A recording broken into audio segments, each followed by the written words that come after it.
welcome to this episode of The Nerd Word, a bookish podcast about books. I'm Sada. And I'm Thanvi, and we are your hosts.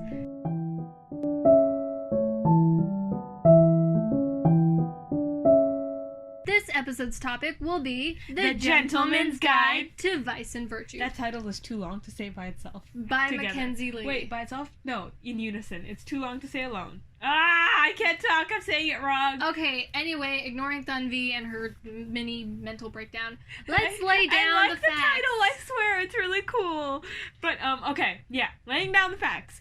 Sada said before, this is by Mackenzie Lee, and there are 522 pages in this book. Of course, as we said in our previous episode, this depends on which publisher you use, what type of book you use, if you're reading an ebook, if you're reading a physical book, if you're reading a large print, if you're reading a small print. It really depends, but this is the standard copy that we were able to find. And yes, it's a pretty long book, which I love. I love long books. No, anyway, I hate them. Well, Sada's a weirdo. I know as someone who reads a lot, I should like really long books, but I'm the one who likes to get through stories quickly and then move on with my life. No, I really enjoy it. I love being shoved into the world and just yes. I like reading story after story and learning more things and discovering more characters. Short synopsis. So the story centers around Henry Montague, who was born and bred to be a gentleman, but he was never one to be tamed. Spending most of his time gambling or staying up late with a bottle of spirits and waking up in the arms of women or men. But as Monty embarks on his grand tour of Europe, his quest for a life filled with pleasure and vice is in danger of coming to an end. Not only does his father expect him to take over the family's estate upon his return, but Monty is also nursing an impossible crush on his best friend and traveling companion, Percy. Monty vows opinions, but I'll to make this year-long escapade one last hurrah and flirt with Percy for its entirety. But when one of Monty's reckless decisions turns their trip abroad into a manhunt across Europe, it calls into question everything he knows, including his relationship with the boy he adores. So that synopsis we kind of paraphrased off Goodreads. And so, first impressions. I love it because recently I've been really looking for more books with representation because I had a bit of a crisis when I realized that most of my bookshelf was focused around characters that looked the same, acted the same, were kind of the same, cut and dry.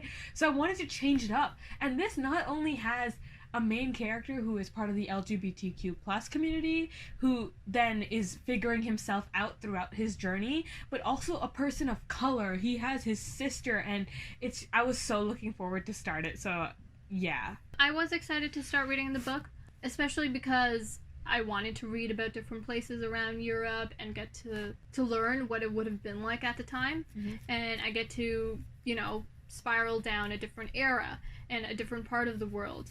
And again, I was really excited about reading about the romance between Monty and Percy, which would have been interesting, and I wanted to know how the author would deal with that. I wasn't excited, though, because I read a physical copy, so I saw how thick it was, and I was like, oh, this is going to take so long to read. Oh, yeah. Side note, the book is a winner of the Stonewall Honor book. It's a Stonewall Honor book from the American Library Association. And I actually found out about this book from the author first. So I saw it was by Mackenzie Lee, and my younger sister actually recommended it to me because both of us kind of look for authors sometimes on Instagram, and we're like, okay, which author do we want to check out next? Who do we want to read? Let's find someone new. And we found Mackenzie Lee, and honestly, she's hilarious. I loved her Instagram and stuff. So if she sees this, yes. But no, that's not the point here. The point Oh my god, here, I think both of us would cry. I would cry, but that's not the point. That's not what we're here for. I just want to rant about this book because I was expecting it to be hilarious even after just seeing parts of her Instagram, which is why I picked up this book. But yeah, Thanvi made me read this. Oh yes. So again, which is why I was very hesitant going into this book because I was like, ugh, who knows what this is going to be like. But I liked it. While I was reading it, I had a lot of fun. It was definitely something new for me because she made me read a teen novel, which I never do. It's a teen novel, but it's so much better than the typical stereotypical teen novel. I don't like YA fiction. It falls under YA fiction, but it's so much more than just YA fiction, right? It's so much more. There's so much more thought put in, and I don't want to go into it now, but I love this book. Also, I thought it would be one of those cheesy high school drama like novels disguised as a historical fiction novel. But again, I learned as I was reading it. At least it's not as bad as me thinking The Secret Life of Bees is about magical bees, okay? Again, why didn't you read the back? That's the first thing you do when you pick up a book. So anyway, this is payback because last time Sada recommended me a book, and this time I'm forcing her to read a book, and technically I win the fight because I didn't tell her that this is a duology. Is that what it's called when it's 2 books? I think it's a duology. Yeah, it's a 2-book series. So I didn't tell her, and she hates reading series, so now she's forced to read the second one. Oh, wait, no, I never agreed to that. You're reading the second one. No. You have to finish the story. Anyway, moving on. We spent too long on synopsis. We did first impression, spoiler warning. Okay, from here on out, we're going to talk about the characters, what we liked and disliked, so we are going to be spoiling the novel. So, if you haven't read the book yet, you can stop watching this podcast right now and go read the book and come back, because we are going to talk about things that happen. So yeah, that's our spoiler warning. If you haven't read the book, get out. Bye. Characters. Who is your favorite character, Thunby? Again, I really suck at picking favorite characters. But I will say this. I hated Monty. I was seriously considering putting down the book by like 5 chapters in because I just hated Monty's character. I was like, I don't want to be here. I was really looking forward to some self-growth, and then I realized that I need to wait for the growth to actually see the growth. Mm-hmm. But I hated it. He was arrogant. He was like stuck in his rut. He just reminded me of all the bad parts of myself and other people I care about, and I was like, I don't want to read this. It was bad point, okay? But then I realized that that's what made his character so good, is that he starts off so relatable. Like, the fact that I was able to see parts of myself in him. If he started out as an angel, there wouldn't be anywhere to go from. Exactly. And I think I would have hated that more if he started off as an angel. Because then again, it would be that typical YA novel where the main character is perfect and can do no wrong.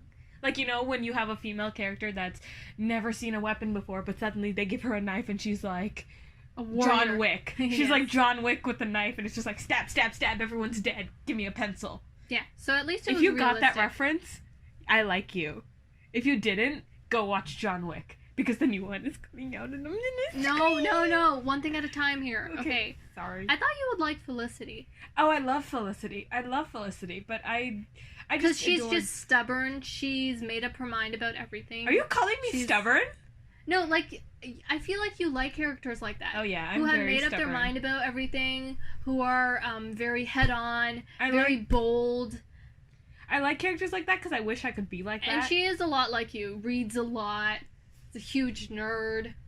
I'm not that much of a nerd. Let me go on a rant about bees for 5 minutes. And who likes to make all the decisions. Let me go on a rant about bees for 5 minutes. Oh, I'm the nerd. I'm the nerd here. You are the nerd. Sure.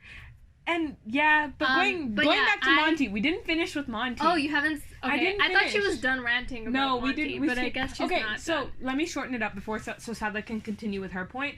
Basically, yes, I loved his character because he started off so annoying, but you were able to see, even if you when I actually started paying attention and got past my weird hatred for him right to start off with, I saw that, there's like shells, there's walls that he's put up, like, let's get past this. And the book did that for you. Like, the story broke down Monty's walls piece by piece. Like, when you found out that he was abused, when you found out that he's really just so insecure, when you found out that he struggles with the same thing that everyone else is struggling with, he just has to hide it more. And then, of course, Felicity.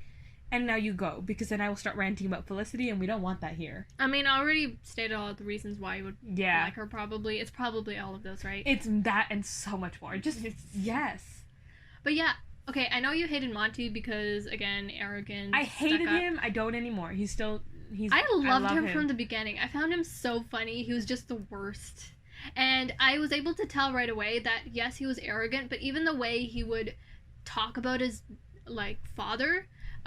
especially with that very first scene with his father in it, the whole breakfast scene where he goes down and he's waiting, you can tell the way he feels about him from the start. And then you know that there's something more to it than just, oh, look, it's my father. You know there's a backstory. Yeah. And it's just, he's very, I know he's overly confident, but I kind of like that in him. Because most teenagers do not have inner monologues the way he does. Most teenagers are always like, oh, what's everyone thinking about me? I'm so ugly. But Monty's just like, no. My face is my best feature. I'm the best in this room. And he knows he's the worst. which is why he would say something like, "Oh yeah, my face is literally the only good thing about me." He knows he's the worst. I think I can find a quote from the very beginning where, give me a second, you keep talking. It was nice to see him grow as a person while still keeping some of his more comical traits. You know, we've said that a lot already about Monty's growth, but I think it's something so amazing to see in a book, because with how much we read, it's rare for me to see that much growth in a character. And even by the end of the book, he still wasn't perfect. By the end of the book, Monty still messes up. By the end of the book, Monty still doesn't understand Percy's epilepsy perfectly. They still fight. He still fights with Felicity. But he came to terms with the fact that he doesn't understand it. And he's trying, and I love that they didn't go from 0 to 100, and they didn't go 100 and stay 100. It was very realistic. Like, Mackenzie Lee, she did such an amazing job with, in my opinion, of course, with how she's what is the word I'm looking for?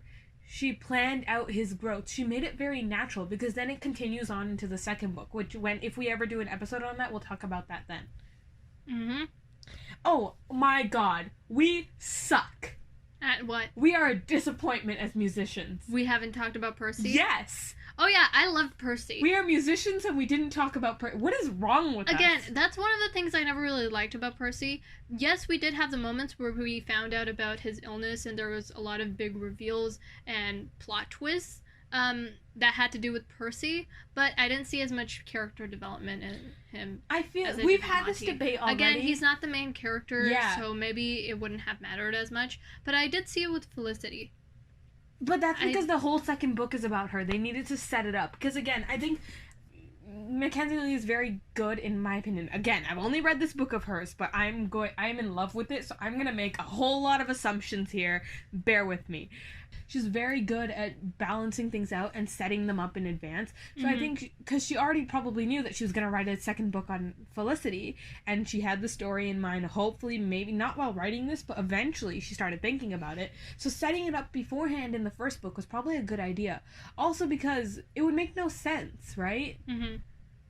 I feel like Percy, I enjoyed his character, and we've had this debate. There wasn't much for him because he's not part of the story. He is an important part of the story, like an important gear in the whole machine, but it is called the Montague Siblings. It's going to focus on the siblings and their inner dialogue, and he's like a beautiful support pillar that's like been engraved and decorated and painted and he set did up. Really help in the development of Monty's character, so you can give him that. He did. He really did.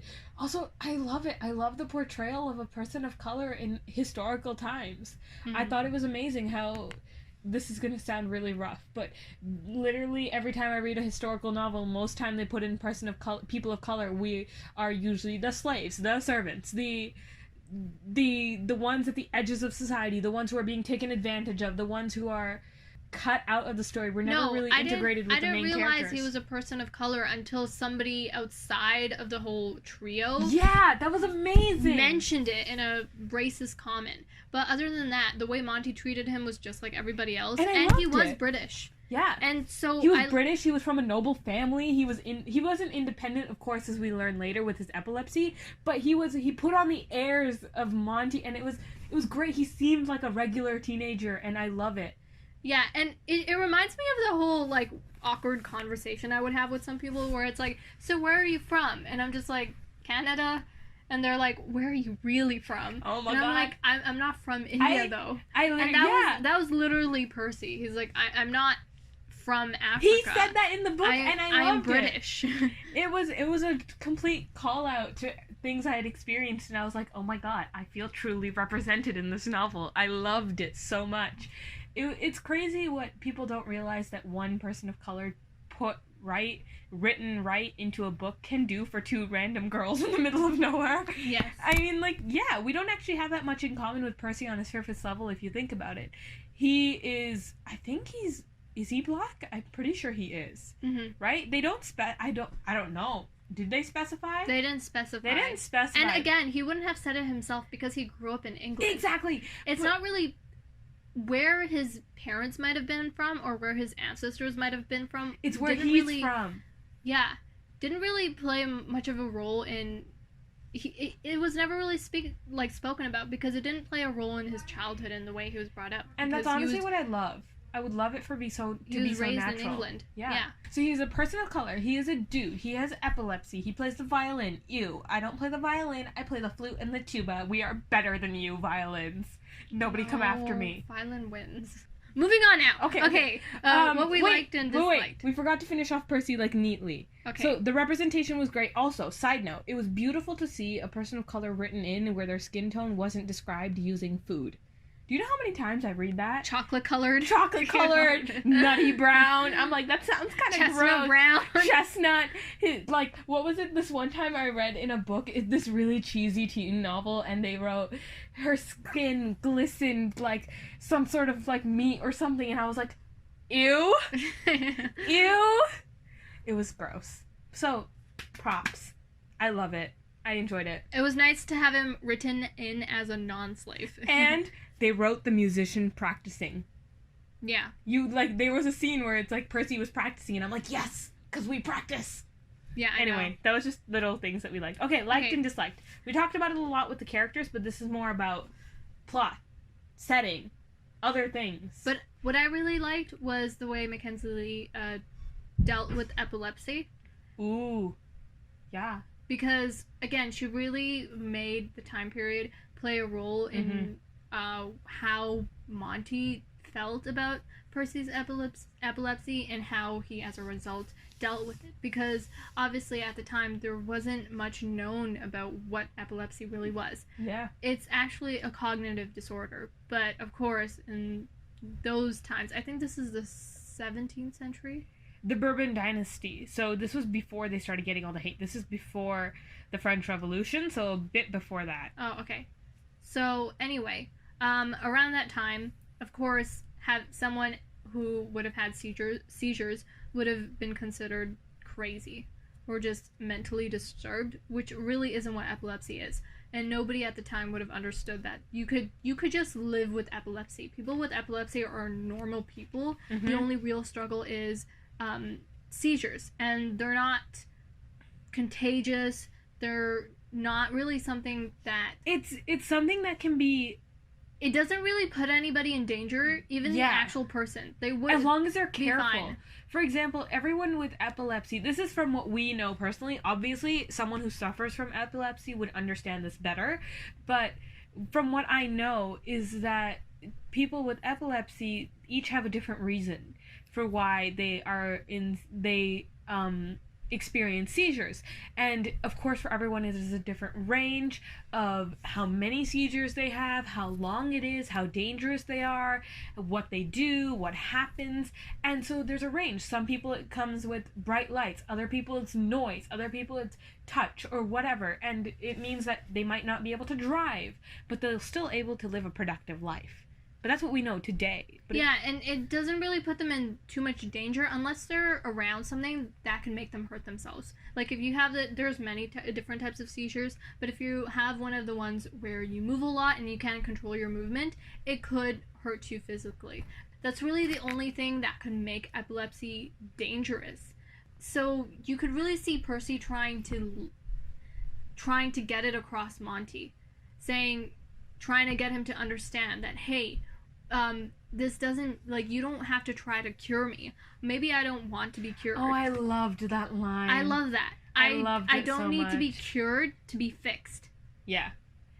Something like that. Both Sada and I struggle with health sometimes in terms of it's nowhere near as bad as being debilitating to our lives, but we're not, sometimes we get sick very easily and such, and so it was really nice to see someone be like, yeah, but I'm fine with it. It's part of my life. You learn to deal with it.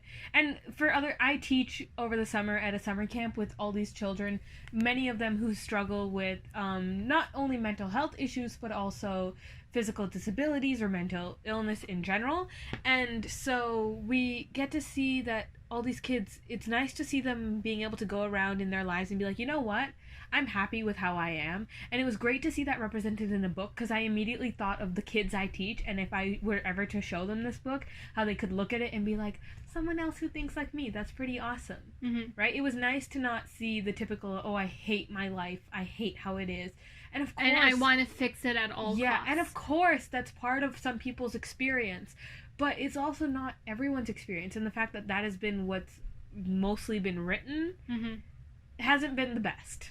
And I like that there's changes happening. And this is just one. Of course, there are many other people doing the same, but this is what we've seen in this book. But yeah, I really like how she combined the sort of stigma around mental illnesses and cognitive disorders at the time with the plot. And how it really played a role into what was happening. Because the entire reason Monty was trying to go to this big island where there's like a frozen heart that apparently Percy's supposed to eat in order to be cured. The only reason that even showed up in the plot was because Monty just didn't understand that epilepsy was something Percy was fully capable of living with, as he has always been doing, because he's had it for a couple of years. Right? Before Monty found out. And Monty, he's been lying to Monty the entire time. And Monty didn't even notice that he had epilepsy. He believed Percy that he was going to school and that he was going to visit relatives and such. And I thought it was a beautiful metaphor for real life. That's exactly what it is. Monty didn't do it out of ill will. He didn't do it because he thought that Percy needed it to live a better life, but he didn't do it because he hated Percy or that he wouldn't hang out with Percy otherwise, that he wouldn't love Percy otherwise. He did it because he thought it was what was best for Percy, and I thought it was great because it truly was like what families think of, right?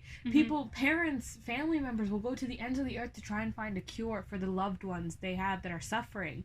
And it might not always be what the loved one needs, right?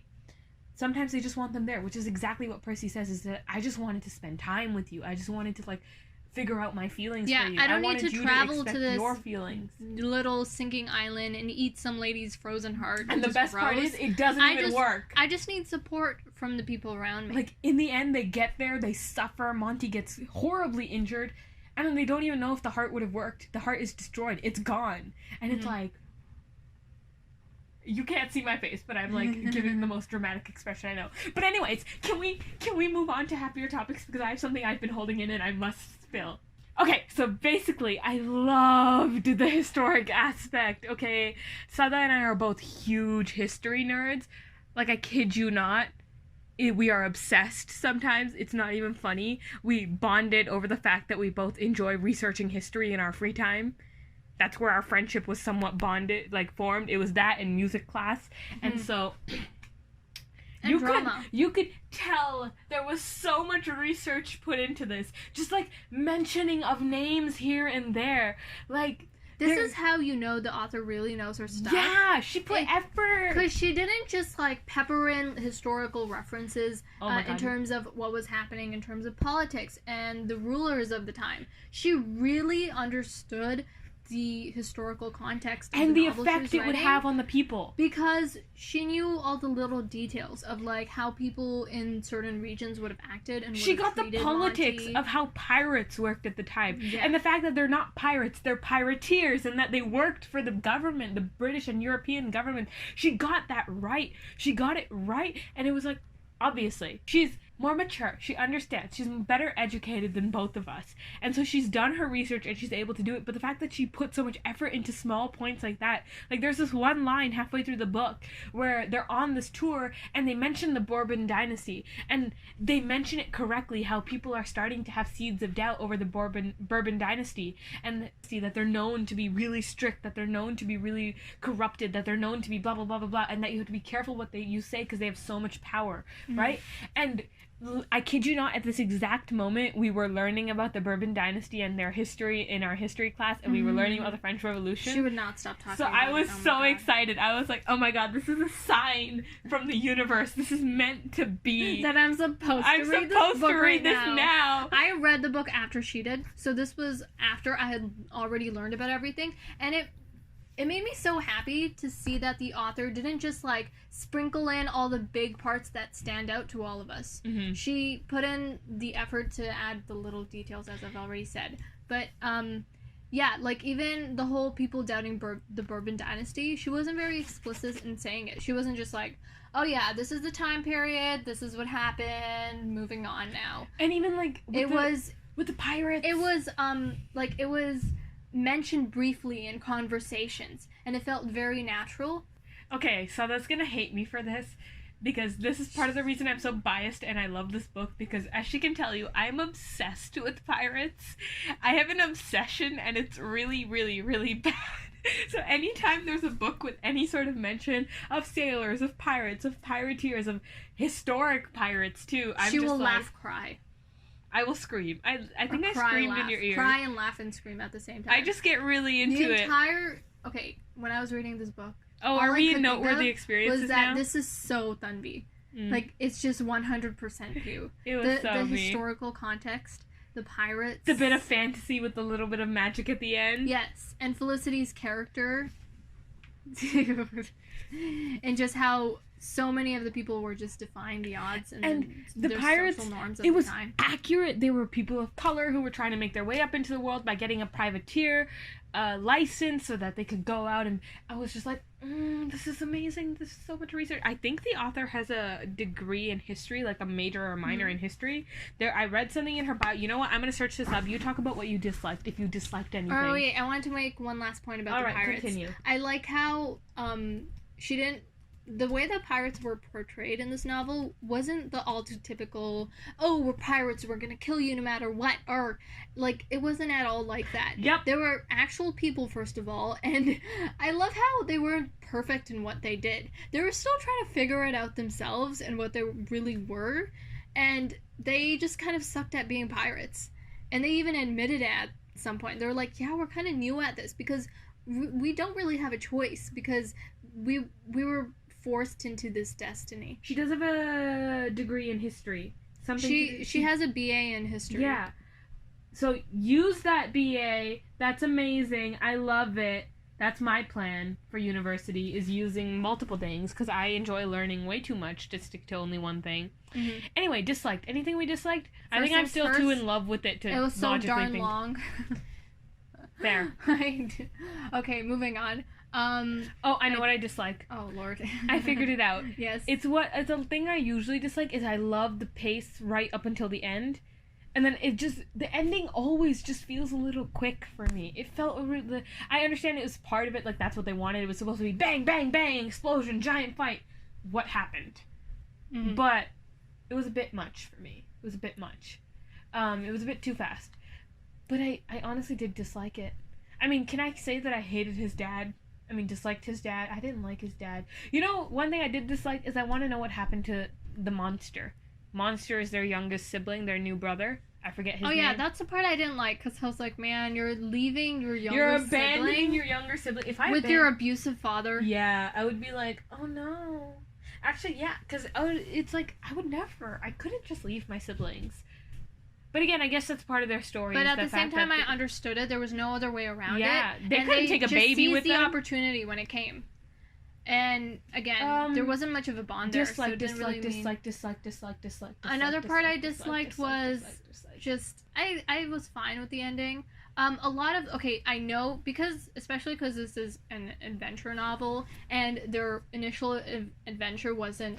Oh my God! We didn't give the genre. The genre? We just went through the introduction and the synopsis and we didn't tell the genre. Oh shoot. Well, I guess you have figured it out by now. It's historical fiction, it's romance a bit, it's YA, it's adventure, there's LGBTQ plus elements. We suck at labeling genres. I'm so sorry. There's a bunch of things happening, but again, there were some aspects to the plot that were very predictable to me. Because unlike the people of the time, like Monty, who really had no idea what was happening. I understand epilepsy. I understand the way it works. I've been around people who have been or still are Seth just really smart and has tons of experience in everything, and it's cool. No. Yeah. Accept the compliment. Well, thank you. Good. Okay, anyway, so yeah, I remember when I was younger, we had a classmate who was epileptic, and I mean, she was just like the rest of us, but she did have a really rough patch one year where she was just getting seizure after seizure, and it would happen at school. So we had someone from an organization dedicated to supporting people with epilepsy and educating people on epilepsy. So we had this entire presentation where we learned about how it works, how to deal with people with epilepsy, when they are getting seizures, what a seizure looks like. There's over 100 types of seizures, just little fact. There's over 100 types of seizures you can get. And we return to an explanation as to why this is called the nerd word. This is like the whole bee thing again. Episode, I'm getting distracted. You are going to have Stella go on a rant about something nerdy. I'm sorry. It's just... No, continue. I don't want to cut it off. This is why we picked our name. Anyway, it's not really an illness as much of a condition. Just something people have to live with. So, obviously, as someone who understood this, when I was reading this, all the stakes that Monty was stacking up against one another just didn't make sense to me. Because he was all like, oh yeah, well, Percy's ill. Percy's never going to get better. We have to get this alchemical heart that he needs to eat so he can be forever cured. And obviously, the one with common sense, and more sense than he has when it comes to things like this, I was like, okay, first of all, like, it's literally not even that big of a deal. You're judging a fictional character on having less common sense than you. Because, of course, to Monty, it was like, oh my god, this is the end of the world. Percy's ill. But I just couldn't, like, sympathize with him. Because I was like, no, it's not. There's literally nothing wrong with him. It's perfectly fine. He will survive, as he always has been. So, yeah, and that was one thing I disliked, because a big part of going through, like, this whole, like, going through a journey of a novel is being able to understand and empathize or sympathize with the characters, which is something I wasn't able to do with Monty the entire thing, because the way his understanding of epilepsy and, like, mental and cognitive disorders was just very different than mine. So I didn't like that. That was very predictable for me, that Percy was just going to get fed up and be like, look, there's nothing wrong with me. I don't need you to cure me for things to be the way I want it to be. I just want your support. Another thing that I found really predictable was, like, I didn't expect the supernatural to be involved in any of this. That's true. And so when they started talking about alchemy and this magical heart that was supposed to cure everything, it was very like, realistic until then. Okay, really now? And this isn't what I wanted from this book. I didn't want it, because there's no real mention of it in the synopsis. Yeah.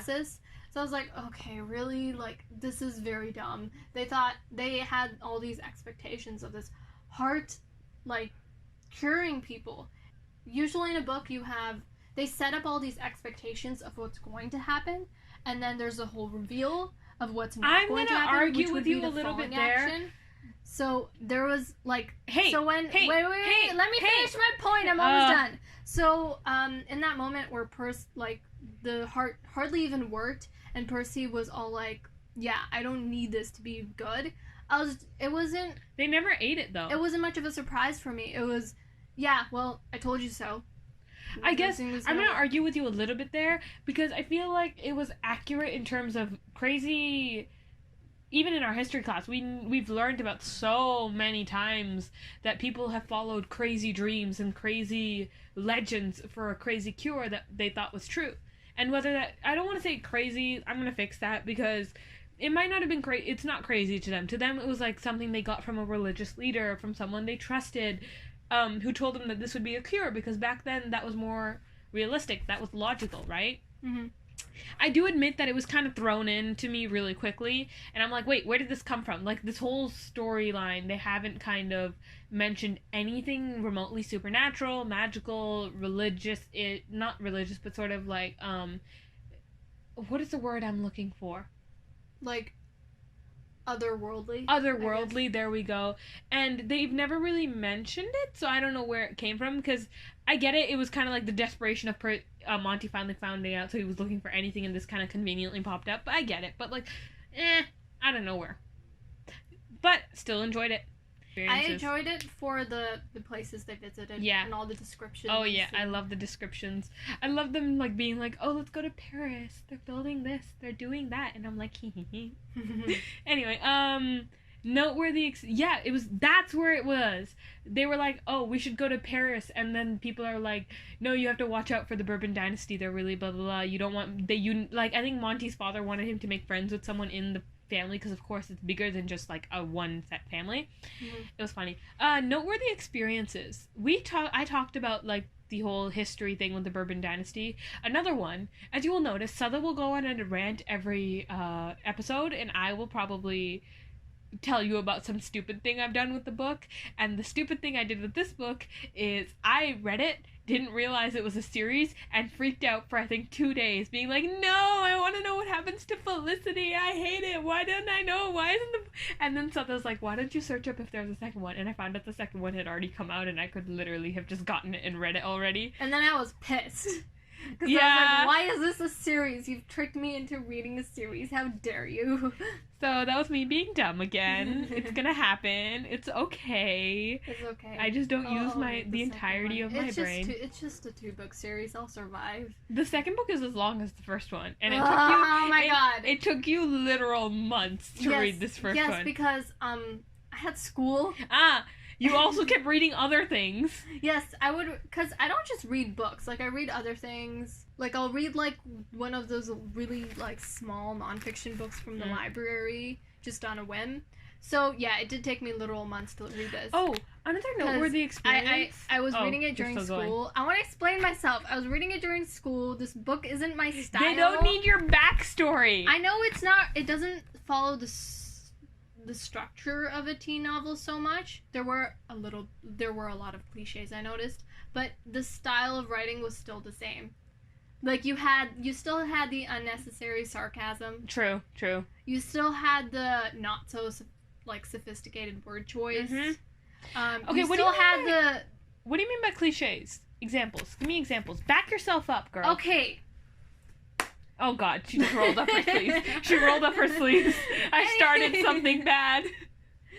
Okay, so this is how it goes. You start reading a YA novel, okay? You've got this teenager who's, again, really sarcastic, a little bit bitter about their surroundings, has a huge crush on somebody, and is still trying to figure themselves out. At least this time They're always going to be around 16 or 17, okay? They're going to want to escape their life at home or their life at school in some way possible, so they're going to go on this big journey to discover themselves. Dude, you're basically explaining the backbone of every story. This is called the hero's journey storyline plot. No, like, it's something you learn in English class. But you, like, all of these things, you have all these, like, little kids who, like, go travel the world and then discover themselves and then come back as at least totally this is more realistic in terms of they actually had a supervisor. They had someone who was supposed to take care of them.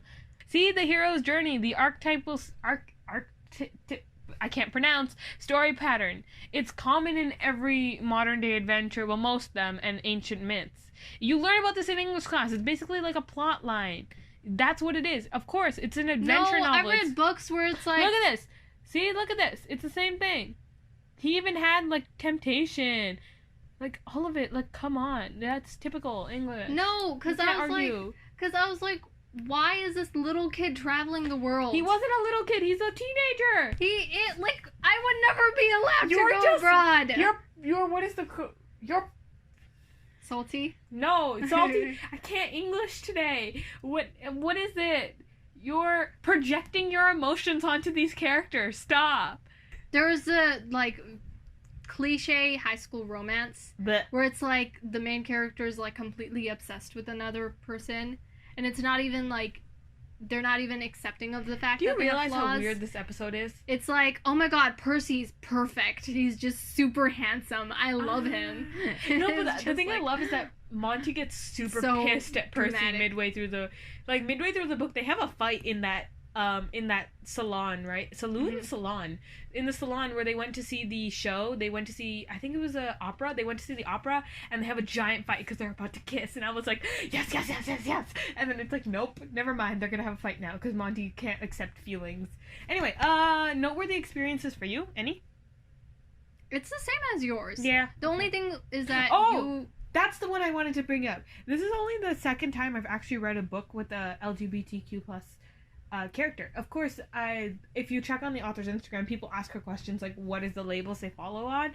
And both Percy and Monty both fall under the label of queer. So yes, it's only the second time I've read a book like this, and I enjoyed it. No. I've read other books with, like, I read, like, a memoir See, this is what I mean. I'm trying to, like, expand my horizons because I realized that I had a crisis because I'm like, oh my god, I love reading, but so much of what I read is the same thing. I need to stop. I will never abandon Pirates and Dragons, though. You can rip that from my cold, dead hands. Like, favorite part and quote. Any favorite parts? My favorite part was Percy finally sticking up for himself in terms of, like, speaking his mind and telling Monty that, look, I don't need this cure-all, I don't need this alchemical heart in order to be better, and then finally explaining it, because I was like, thank you, because I literally the entire time wanted to explain it to Monty, like, this is not how it works. So when he finally said it, full on out, I was just, I felt relieved, because I was like, finally. I enjoyed the whole book too much to pick a favorite part. Also, I read it too long ago to accurately list a favorite part, so I don't want to ruin it. Another one of my favorite parts was with the pirates. Because I like how they weren't just the stereotypical, we're gonna kill you pirates. They were kind of like, no, we don't really want to do this. We don't know what we're doing. We didn't really choose this lifestyle, and we're not even really pirates. Yep. Okay, can I list my favorite quotes now? Yes. So, one of them was my absolute favorite. I understand less than half the words in that sentence, but God bless the book people for their boundless knowledge absorbed from having words instead of friends. Literally I us. love that. I remember that. Then, dear God, Felicity Montague, are you sewing yourself shut? This is when she cuts her arm. That was when she was giving herself stitches. Oh, and then the best part. Just think about all that blood. I nearly shudder. That's Monty talking. Doesn't it make you a bit squeamish? Again, and then Felicity replies with, ladies haven't the luxury of being squeamish about blood. And then they get really uncomfortable. And they're like, oh, we went so red. And I'm like, oh. It's funny. Yeah, just a lot of funny moments. Ooh, wait, there's another one that I really, really like. Try to behave and don't torment Felicity. Mother, I'm the victim. She tormented me. She's 15. The most vicious age. Try to be a gentleman, Harry. Harry. This is not Harry Potter. Try to be a gentleman, Henry. Just try. See? It's us, because we relate to having annoying siblings. Yes. My siblings are so annoying. I know they can hear me, too. If they're listening to one of... They know. They know they're annoying. They I know. love my siblings. No, you don't love them. No. Please, the stories you've told me, don't lie. Oh, crap. Okay, anyway... Before there's more. Exposes me. Look, the great tragic love story of Percy and me is neither great nor truly a love story, and is tragic only for its single-sidedness. It is also not an epic monolith that has plagued me since boyhood, as might be expected. Rather, it is simply the tale of how two people can be important to each other their whole lives, and then one morning, quite without meaning to, one of them wakes up to find their importance has been magnified into a sudden and intense desire to put his tongue in the other's mouth. I love it. I love how blunt he was about it. Accurate teenager. It's not like, ooh, I'm in love with him. It's just like, I just really want to put my tongue in his mouth. Literally, I was like, thank God this isn't going Twilight level of weird poetry. I could not stand that. But yeah, I really like the style of writing in terms of the way... This book is full of so many good quotes. Blends a really poetic style of writing with Monty's boyish sarcasm and how dramatic he is. Again, like the entire little paragraph you had read aloud. Like, it was very poetic and beautiful, but at the same time it was very blunt too. Yep. Because it ends with, I want to put my tongue in his mouth. I mean... Instead of being overly sappy. Kind of not us, but other teenagers that we know. Mm-hmm. Anyway, on a scale... Ooh, what should our scale be? On a scale of 1 to 10... No! It was B's last time, I so know, what is it this time? Monty's hair flips. Okay. On a scale of 1 hair flip to 10 of Monty's hair flips. Or his daring escapes. Okay. Which one? Hair or daring escape? Because, I mean, he's in love with his... Okay. On a scale of 1 hair flip to 10 of Monty's hair flips, what do you rate the quality of writing? I gave it a 7. Okay. Explain.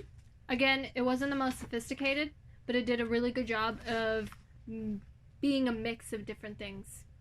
It really suited Monty's personality and his age, but at the same time, it made there were a lot of wonderful analogies and beautiful symbolism, but it didn't make it overly sappy. So it was just a perfect balance. I'm going to give it a 10 because of my personal bias towards I love the style and quality of writing. I love it when it's exactly how it was. And it's so easy for me to read. And I'm like, yes, let's go. I give the pace 6 hair flips. Just because it was slow to start. Mm-hmm. And it was just such a long book. But then it picked up near the middle when you finally understood what was happening. Yeah. Like, okay, this is what the plan is. This is what they're going to do. Oh, wait. Let me say that again. I gave it an 8 hair flips out of 10. You see how I did the out of 10? Again, for many of the same reasons. It was slow at the start. Yeah. I thoroughly enjoyed it, though. Plot development. How many hair flips out of 10?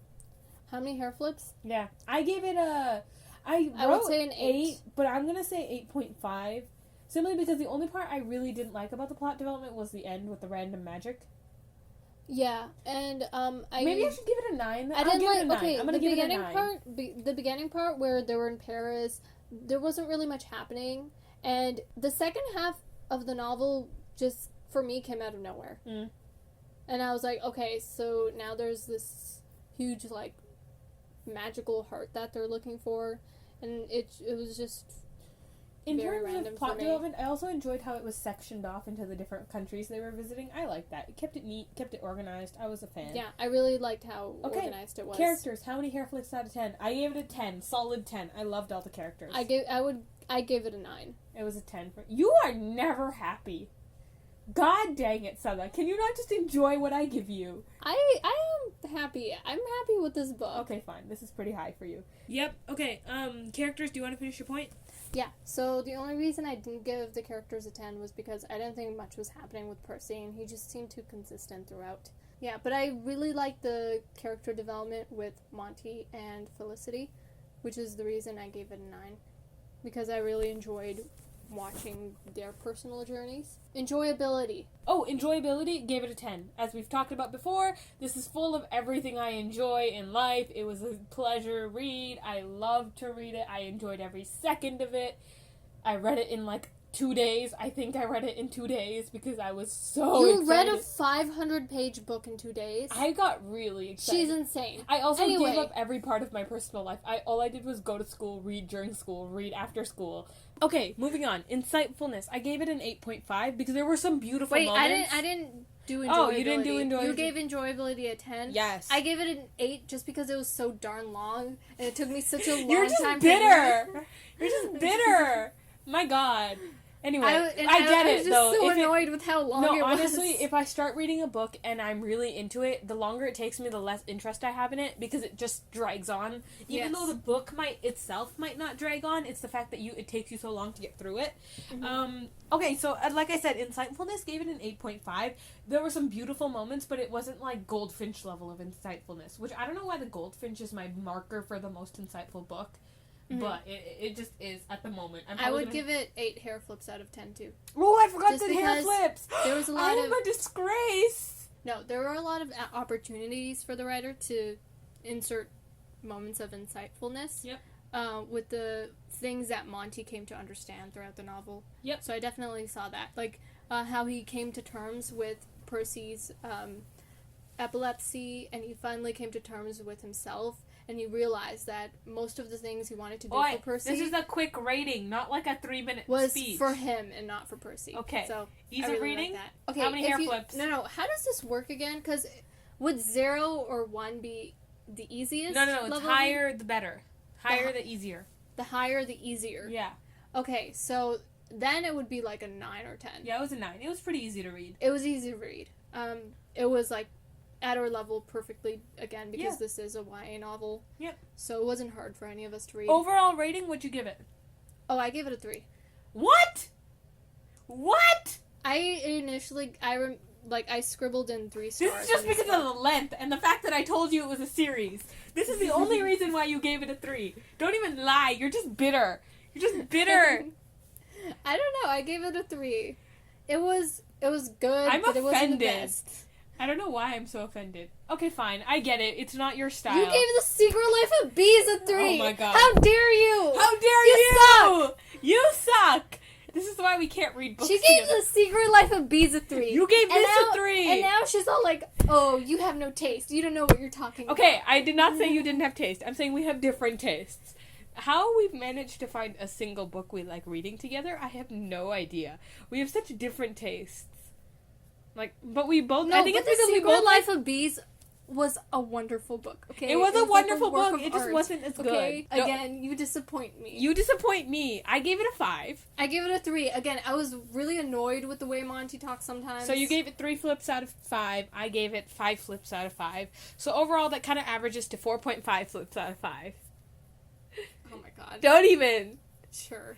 Fine, I'll give it a 4 just because someone gave it a 3 and I have to do the math properly. Bleh. You suck. Okay, fine. Overall rating for the entire Nerd Word podcast for this book is a 4 out of 5 hair flips. But personally, I gave it a 5 hair flips out of 5 and she gave it a 3 hair flips out of 5 because she doesn't know what she's talking about. Okay, again, she's the one who gave... Yeah, Secret you Life yelled of at me Bees. last time. 3, like, it had a really good pace. Like, it wasn't too slow. Okay, now, no. I need to move on from that Yeah, book. I need to move on from this book. I Okay. kind of already have. I'm already reading such amazing books now. But recommendations, here's the thing. This book is already pretty popular. We're pretty late on the bandwagon. Like, a lot of people have already read it. Oh, is it But popular? I don't know. that's the thing, though. It's popular elsewhere. It's not very popular in our community. So if I was, like, I would recommend it to people in our community, our friend group, people around us, if they actually read more and they weren't total, like, flops. Nobody in our community reads. Nobody likes reading. I'm like, excuse me, what is wrong with you people? Anyway, I don't know, I would recommend it to them. I think it's a good way to expose them to, like, more YA and, like, good fiction that they would like, because it's so easy to read. I would recommend it to a lot of people Yeah. because there's just so many elements. doors it Yeah. opens and so many opportunities for learning, which is great. I thought it was great, and, like, just the exposure to the different communities and, like, just people they represent in this book, I think it's great. And That's a pretty especially good because of the representation. second book. I can't wait to talk about the second book. It's gonna be great. Hopefully, if she reads it, we'll talk about it. If we don't talk about the second book on here, I have a list, so okay. Yeah. If So. she never reads the second book, because it honestly might take her another year, and I might become... No, because I'm reading another book right now, and I'm enjoying it. Listen to her excuses. I'm reading The Portrait of a Lady. Back on topic here. So, if we don't talk about it here within, like, a few months to a year, I will probably post it on the Instagram, on our Instagram, which is basically the NW podcast. And, because we're going to post reviews on books we read separately, because obviously, as you can tell... It is really hard for us to decide. find a book together. So, of course, we're we're still going to be read doing it. this. That's the whole reason. But that's just going to be Yes. like a side thing when we read a book we really enjoy, but the other hasn't read it, and we don't have the patience to wait. This book. I almost cracked with this one, but you promised me we would do it, so we did. So yes, recommend it to everyone we know, because not a lot of people in our area have read it, but a lot of people elsewhere have read this book, so it's already pretty popular. But please, keep recommending it. This book is amazing. I think it's the second book Mackenzie Lee has written. The first book, I think her debut novel was The Monstrous Thing, or This Monstrous Something. I intend to check it out. I like her writing. She's one of my new, like, authors to keep looking out for. I don't really have a favorite author because, again, books differ. I'm too picky. I like too many things. I get too emotional about things. I'm going off topic here. Shall we end it off? Yes. Thank you for joining us on this episode of The The Nerd Nerd Word, Word. a bookish podcast about books. Again, I'm your host, Sada. And I'm Thanvi.